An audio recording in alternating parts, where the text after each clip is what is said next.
morning, children. How are you all? I hope you all are doing well. So today we are going to see. So let's begin with a new chapter, children, in maths, that is proportion. It is lesson 12. Now proportion is very closely linked to ratios. In ratios, student, we had seen that how two quantities that were put together into division could be reduced to the lowest term and can be written together, or we can divide a given quantity into a given ratio. Now if two ratios are written together and they are linked together, they form what is known as proportion. The symbol for ratio was only like this.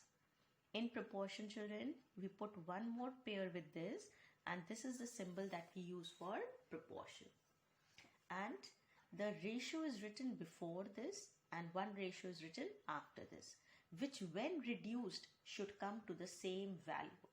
That is what is known as proportion. To make it more clear, I'm going to show you from the concept given in the book. What is the ratio of the number of boys to the number of girls in a group of 8 boys and 12 girls?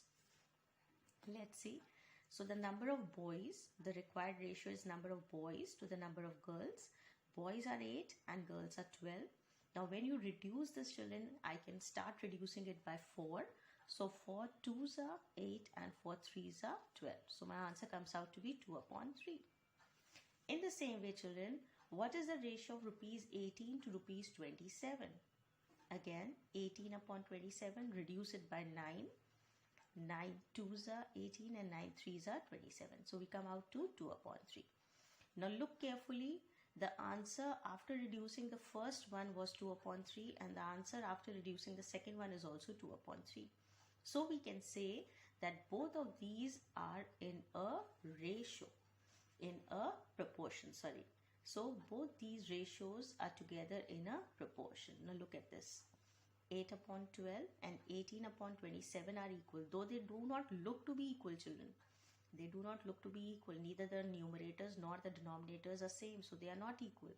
But still, when you reduce them, we have seen that they come out to be the same answers. So that ways we can say together they form a proportion. See, 8 is to 12 as 18 is to 27. So they can be written as 8 is to 12 proportion 18 is to 27. So these together they form a proportion. Okay. Now in a proportion, children, we name the terms. The first number is termed to be the first term. This is the second term. This is the third term and this is the fourth term. Simply the place where they are written, children, they are termed to be the terms. First number, second number, third number, fourth number. So first term, second term, third term and fourth term. So this is how we name them.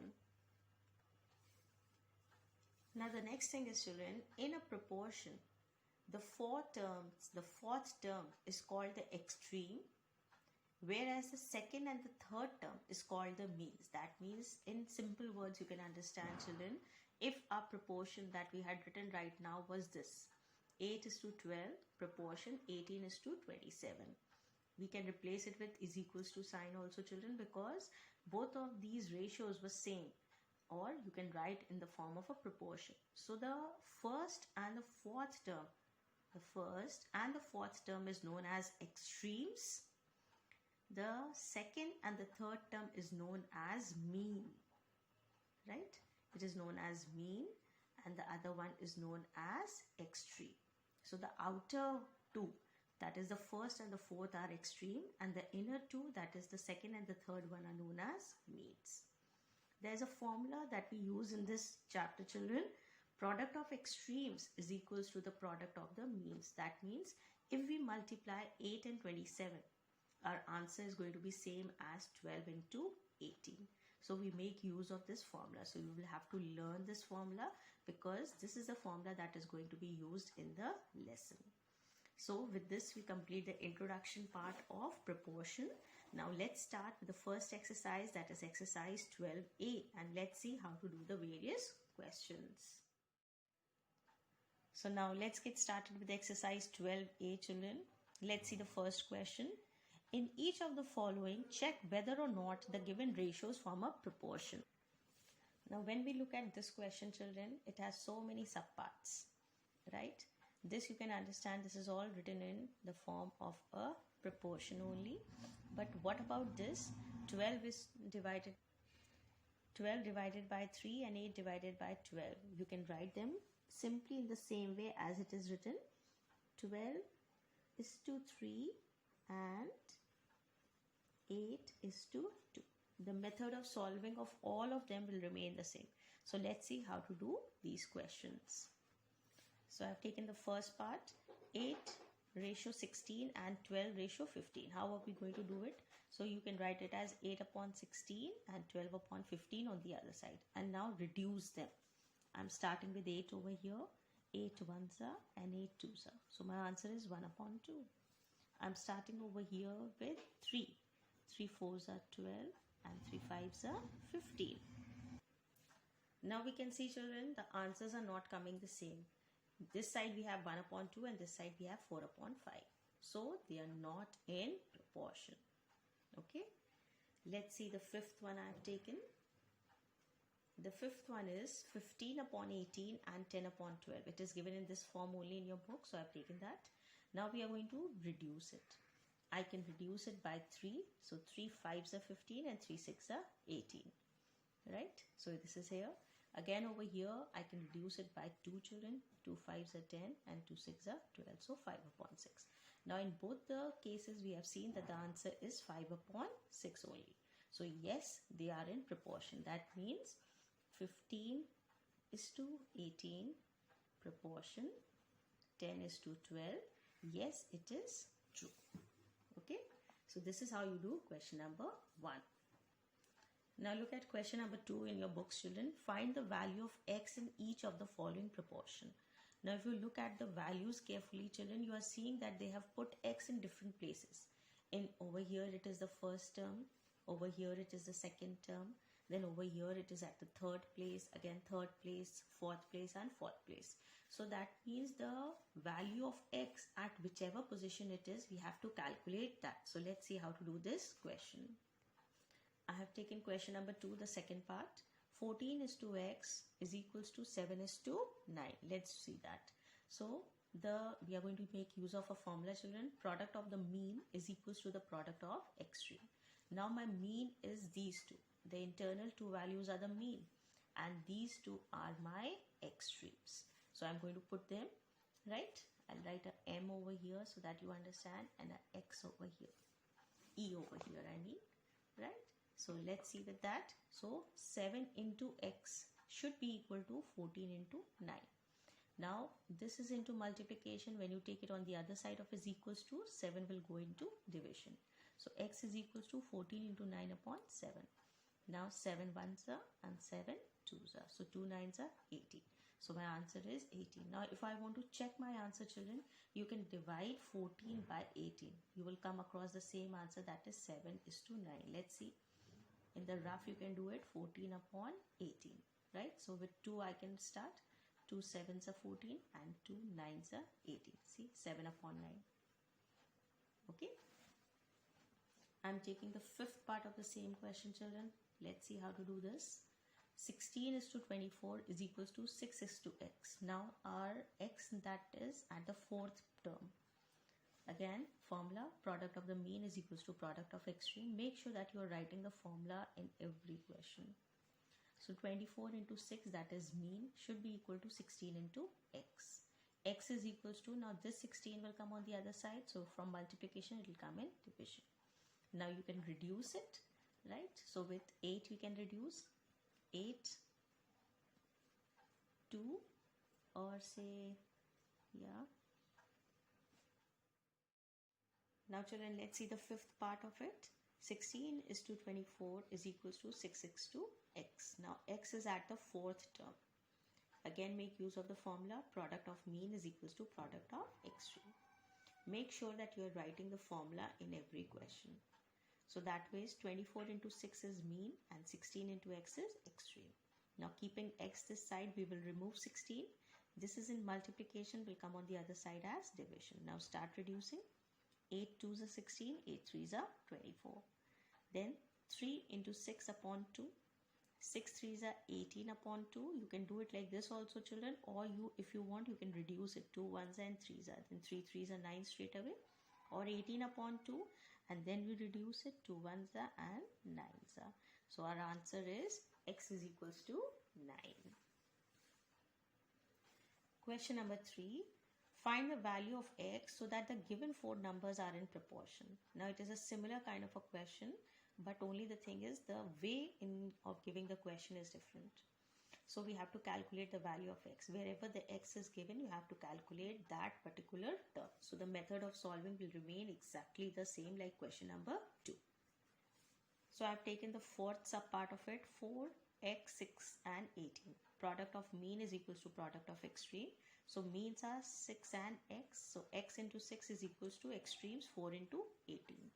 X is equals to, bring 6 on the other side. Now divide. 6 1s are 6 and 6 3s are 18. So 4 3s are 12. So 12 becomes our answer. Now from question number 4, children, they have been given in the form of a word problem, but the method of doing them will remain the same. It says the first, second and fourth term of a proportion are given and you have to find the third term, or find the second term when the proportion of the first, second and fourth term is given.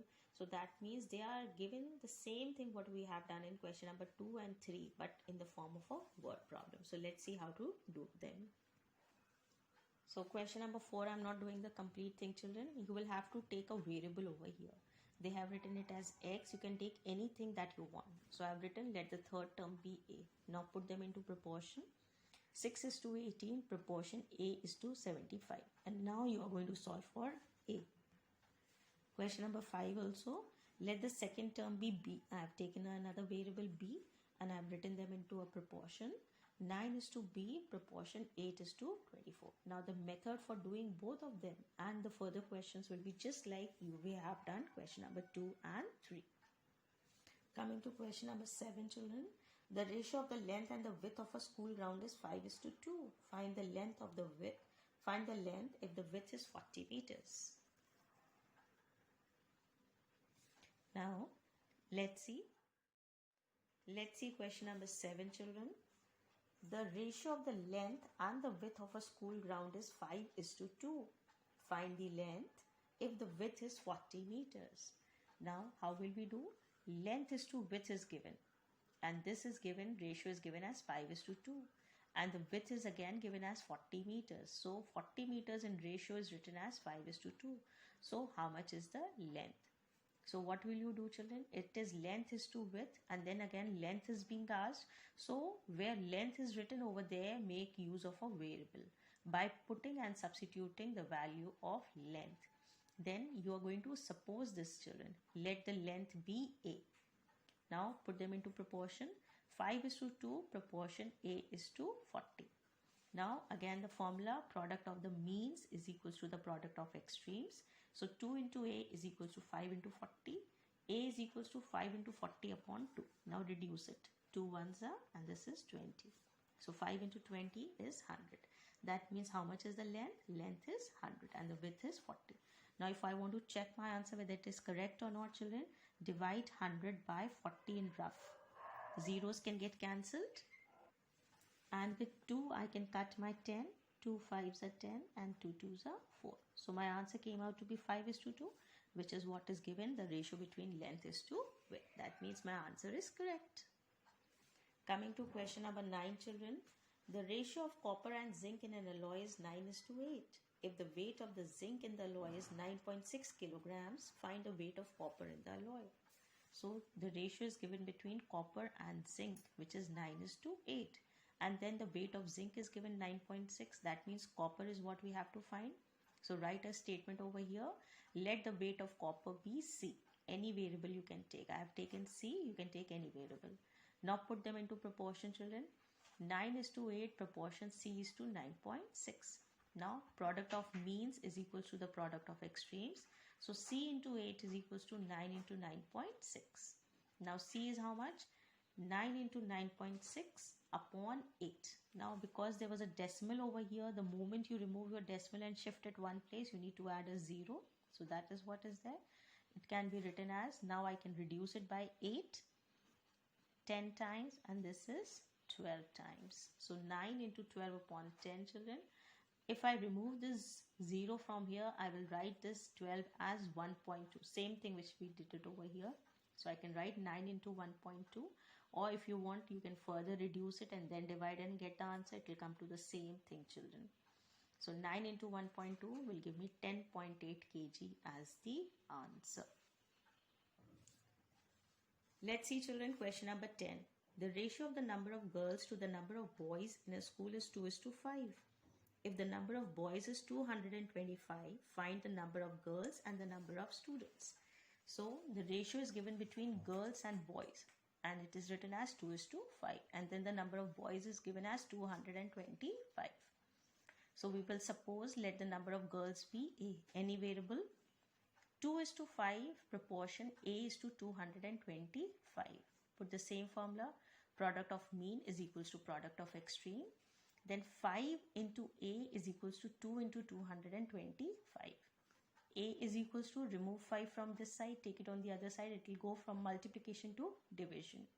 Now reduce 5 one time, and this can be reduced 45 times. 45 into 2 is 90. So how many girls are there in the school? 90. So this is our first answer. Then we also have to tell the number of total students in the school. So the number of total students in the schools will be, children, number of boys plus number of girls. So number of boys are how many? 225, and number of girls are 90. Add them. So the total number of students in the school are 315. Let's see the 11th question. In a class, 1 out of every 5 students passes. If there are 225 students in all the sections of a class, how many have passed? So now they have not given any ratio, children, but they are giving it in the form of a word, that 1 out of every 5 students pass. So the ratio is 1:5. And they are asking us to find out how many have passed. So you will have to use a variable over here. Let the number of students who have passed be, I have taken it as y. So now put it into proportion. 1:5 is proportion y is to 225, because this is what? This is 225 are the number of students in a complete class, right? How many are passing? Y are passing. So product of means is equals to product of extremes. 5 into y is equals to 225 into 1. Y is equals to 225 into 1 upon 5, and now reduce it. So this is 5 answer, and this is 45. So 45 is the answer. That means out of a total students of 225, how many have passed? Number of students passed are only 45. So with this, we come to an end of this particular exercise. I hope, children, after seeing the entire video and after listening to me very carefully, you have understood each and everything that I have tried to explain you. Now, if you have really understood the lesson well, don't forget to please subscribe, like, and do share my videos with many of your friends, so that they also are being helped by me, that is Mrs. D Nandan. So, thank you and have a wonderful day ahead. Bye-bye.